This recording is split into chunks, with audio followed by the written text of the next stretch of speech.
اعوذ باللہ من الشیطان الرجیم بسم اللہ الرحمن الرحیم۔ لاکھوں کروڑوں درود حضور نبی کریم صلی اللہ علیہ وآلہ وسلم پر اور آپ کی آل پر۔ اولیاء کرام کے ناظرین کرام السلام علیکم۔ ناظرین کرام، حضرت رابعہ بصری رحمۃ اللہ علیہا آپ خسان خداوندی اور پردہ نشینوں کی مخدومہ اور پاکیزگی میں مریم ثانی تھیں۔ ولادت کی شب میں آپ کے والد کے یہاں نہ تو اتنا تیل تھا جس سے ناف کی مالش کی جاتی اور نہ اتنا کپڑا تھا جس میں آپ کو لپیٹا جا سکتا، حتیٰ کہ بدحالی کا یہ عالم تھا کہ گھر میں چراغ تک نہ تھا۔ اور چونکہ آپ اپنی 3 بہنوں کے بعد پیدا ہوئیں، اسی مناسبت سے آپ کا نام رابعہ رکھا گیا۔ اور جب آپ کی والدہ نے والد سے کہا کہ پڑوس میں سے تھوڑا سا تیل مانگ لاؤ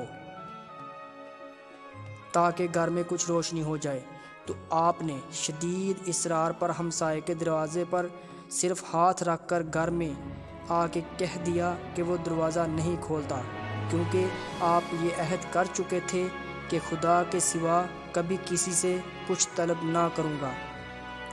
اسی پریشانی میں نیند آ گئی تو خواب میں حضور اکرم صلی اللہ علیہ وآلہ وسلم کی زیارت ہوئی اور آپ نے تسلی و تشفی دیتے ہوئے فرمایا کہ تیری یہ بچی بہت ہی مقبولیت حاصل کرے گی اور اس کی شفاعت سے میری امت کے 1000 افراد بخش دیے جائیں گے۔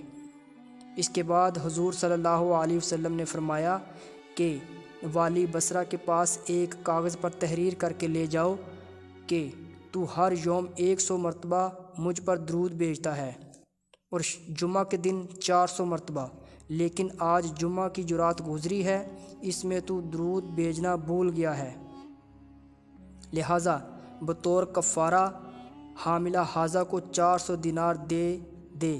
اگلی صبح کو بیدار ہو کر آپ بہت روئے اور خط تحریر کر کے دربان کے ذریعے والی بصرہ کے پاس بھیج دیا۔ اس نے مکتوب پڑھتے ہی حکم دیا کہ حضور اکرم صلی اللہ علیہ وسلم کی یاد آوری کے شکرانے میں 10,000 درہم تو فقراء میں تقسیم کر دو اور 400 دینار اس شخص کو دے دو۔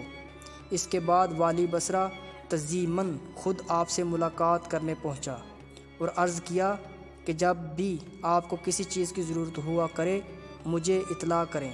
چنانچہ انہوں نے 400 دینار دے کر ضرورت کا تمام سامان خرید لیا۔ رابعہ بصری رحمۃ اللہ علیہا نے جب ہوش سنبھالا تو والد کا سہارا سر سے اٹھ گیا اور قحط سالی کی وجہ سے آپ کی تینوں بہنیں بھی آپ سے جدا ہو کر نہ جانے کہاں مقیم ہو گئیں۔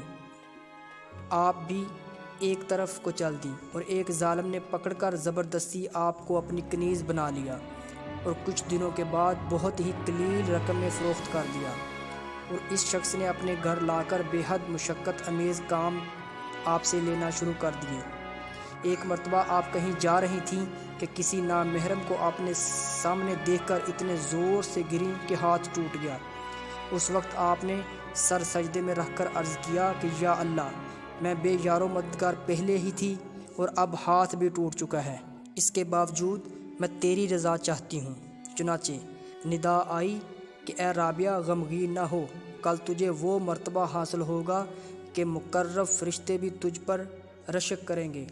یہ سن کر آپ بہت خوشی سے اپنے مالک کے یہاں پہنچ گئیں اور آپ کا یہ معمول رہا کہ دن میں روزہ رکھتیں اور رات بھر عبادت میں صرف کر دیتیں۔ اور ایک شب جب آپ کے مالک کی آنکھ کھلی تو اس نے حیرت سے چاروں طرف دیکھا اور اس وقت ایک گوشہ میں آپ کو سر سجدے میں رکھے ہوئے پایا اور معلق نور آپ کے سر پر فروزاں دیکھا، جبکہ آپ اللہ تعالیٰ سے یہ عرض کر رہی تھیں کہ اگر میرے بس میں ہوتا تو ہمہ وقت تیری عبادت میں گزار دیتی، لیکن چونکہ تو نے مجھے غیر کا محکوم بنا دیا ہے اس لیے میں تیری بارگاہ میں دیر سے حاضر ہوتی ہوں۔ یہ سن کر آپ کا آقا بہت پریشان ہو گیا اور یہ عہد کر لیا کہ مجھے تو اپنی خدمت لینے کی بجائے الٹی ان کی خدمت کرنی چاہیے۔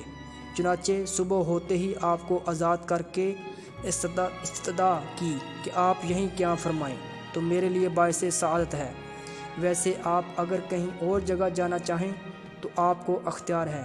یہ سن کر آپ حجرے سے باہر نکل آئیں اور ذکر و شغل میں مشغول ہو گئیں۔ آپ شب و روز میں 1000 رکعت پڑھا کرتی تھیں اور گاہے بگاہے حسن بصری کے وعظ میں بھی شریک ہوتی۔ ایک روایت یہ ہے کہ ابتدا میں آپ گاتی بجاتی تھیں، بعد میں تائب ہو کر جنگل میں گوشہ نشین ہو گئیں۔